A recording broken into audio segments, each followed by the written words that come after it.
In the heart of the majestic mountains lived a curious 7-year-old boy named Oliver.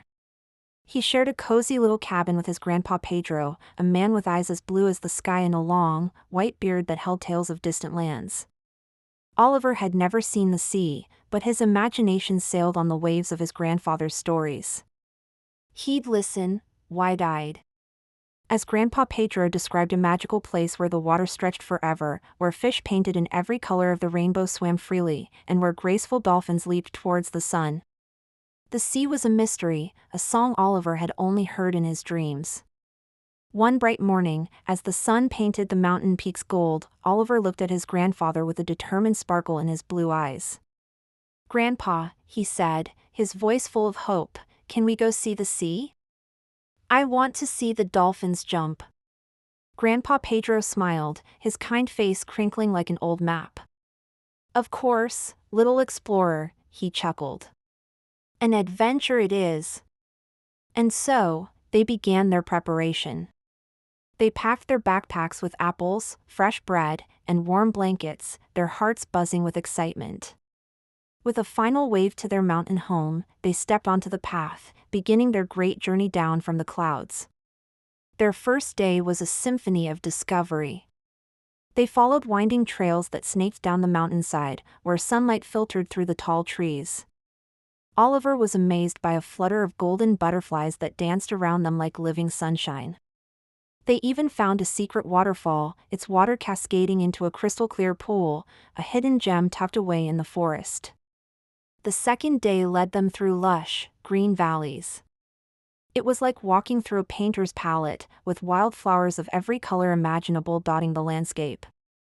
Oliver ran through fields of red poppies and yellow daisies, his laughter echoing through the valley. On the third day, something new filled the air. A peculiar, fresh scent tickled Oliver's nose. "Grandpa, what's that smell?" he asked, sniffing curiously. "That, my boy," Grandpa Pedro said with a knowing grin, "is the smell of the sea. Salty and wild." Soon, another sound joined the scent, a rhythmic, gentle roar that seemed to breathe with the world. It was the sound of the waves, a lullaby he'd only heard in stories, now calling to him for real. Then, they reached the crest of a final hill. Oliver stopped, his breath caught in his throat. Before him lay the most incredible sight he had ever imagined. The sea.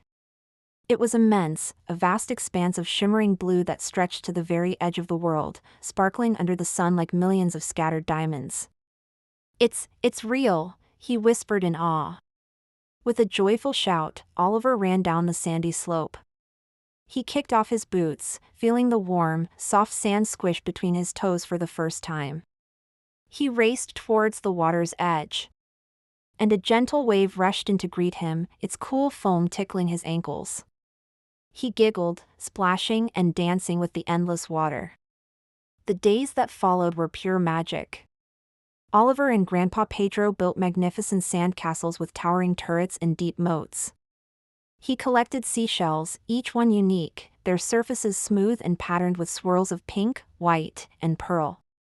One afternoon, he saw them, a pod of dolphins, leaping and playing in the distance, just as his grandfather had described. Grandpa Pedro showed him a special secret. He handed Oliver a large, conch shell and told him to hold it to his ear. Oliver listened, his eyes widening in wonder. He could hear it, the soft, whooshing sound of the ocean, a secret song sung just for him. All too soon, it was time to return to their mountain home. As they packed their bags, a small piece of the ocean to carry with him always. The journey back felt different. Oliver's heart was full of new memories, the feel of the sand, the taste of the salt, the song of the shell. He now knew that the world was even bigger and more wonderful than he had ever dreamed. He carried the sea not just in his pocket, but in his heart, a constant reminder that every great adventure begins with a little bit of curiosity and the courage to take the first step. Thanks for watching, and don't forget to seek your own adventures.